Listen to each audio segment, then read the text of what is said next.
Yo, what's going on, guys? Back and today we had a brand new video. This time coming back to Litecoin. It's been a long time since we talked about this, and I just want to kind of cover it because I'm seeing different types of things on things I'm looking up and things I'm researching and seeing with other people's opinions and charts and all this type of stuff. So we're just gonna link it in. We've got two things to look at right now as to why right now is a great time to buy Litecoin, especially for the long term. And you always know I am in it for the long term. I think everybody should be. At least 3 to 5 years should be your plan on this type of stuff. But let's hop right into this first chart here. It's a very important chart, and I think that it explains a lot about why right now could be the time to buy Litecoin. So we can see right here, this chart right here is looking at what they call, so this chart is what they call the bedrock support level. So that gray bar that you see right here, this gray bar,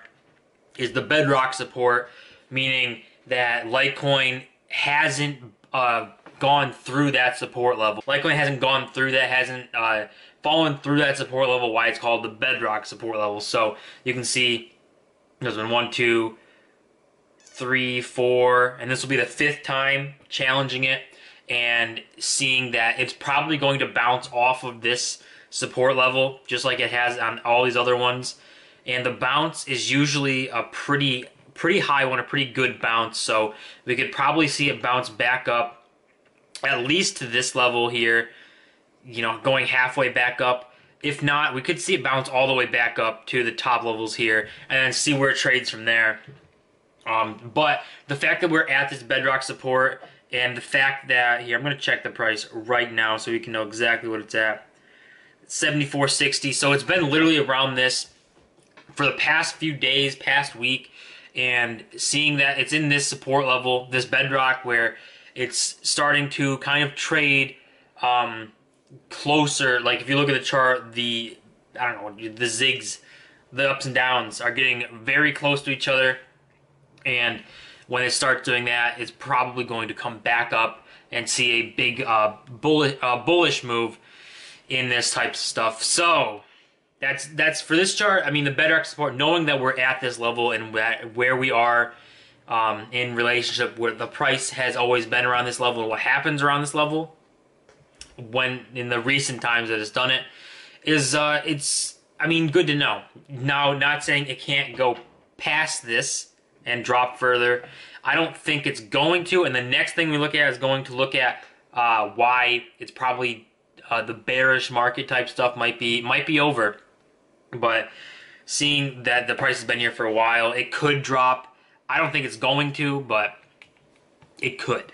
So, but this next one here, you see this chart has a lot more stuff to it. So you can see this apex here, what I was talking about is like it's getting closer together, this trading, and once it starts trading within these lines, getting closer and closer, is when you start to see either breakout or break down. And I don't think we're going down because you can see this green line is still that bedrock support line.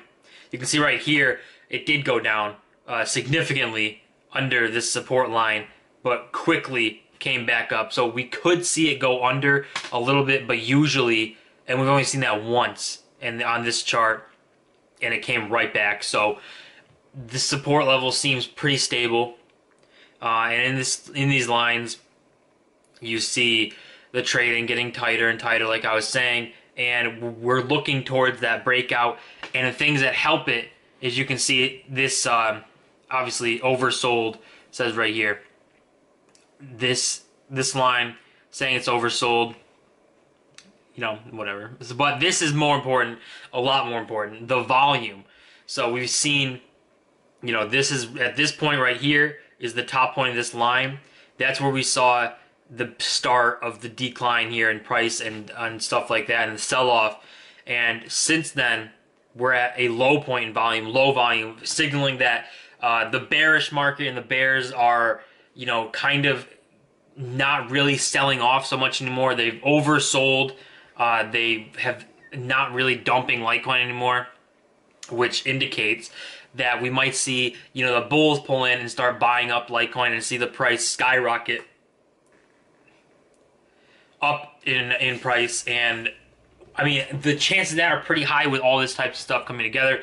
Bedrock support, the bears backing off, realizing that they've oversold, and it's an oversold market right now. So that's what makes it a great price right now.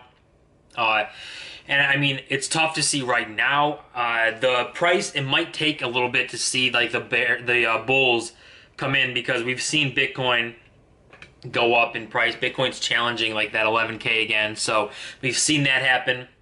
And with all this support with Litecoin, it's just a matter of time before we see the bulls turn to Litecoin and push the price up, and maybe we challenge that $100 again, and maybe we even go even further and we can get back to where we were, you know, pre-halving with the hype and stuff at that like 120, 140 mark, which would be great to see.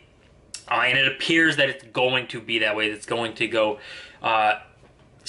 pretty much in that direction, you know, seeing how the bedrock support looking at, it's oversold, it's an oversaturated market right now, and the bears are backing off because you can see in the volume it's just going down since that stuff. So hopefully bulls pull in and, you know, push the price up. I think we're going to see that.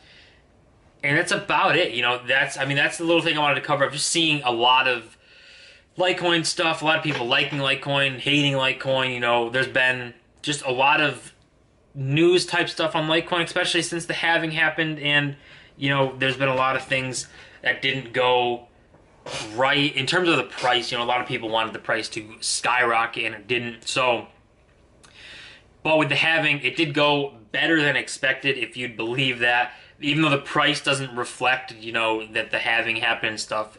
But the support from miners supports it, because usually when there's a halving, you know, you see miners become not profitable, which means that mining blocks and getting blocks through is going to take a lot longer, and the whole kind of system of Litecoin is just going to take longer to process stuff and do all that types of thing. And the block mine rate that they were expecting was 2.5 minutes a block, and they actually are at 1.4 minutes a block, which means miners just turned it up. You know, they didn't quit. They're not profitable, because I doubt people would be running this if they weren't profitable. So the miners have to still be profitable, and they're actually going better and harder than what was expected of them. So that is it. That is going to be the video for Litecoin. Let me know what you guys think. Do you guys think, are you in Litecoin? Do you not like Litecoin? Do you think the future involves Litecoin? How you feel about it? So that's basically going to be it, guys. Don't forget to comment, rate, subscribe. I also want to support Real Channel Ground. I'll see you guys in my next video.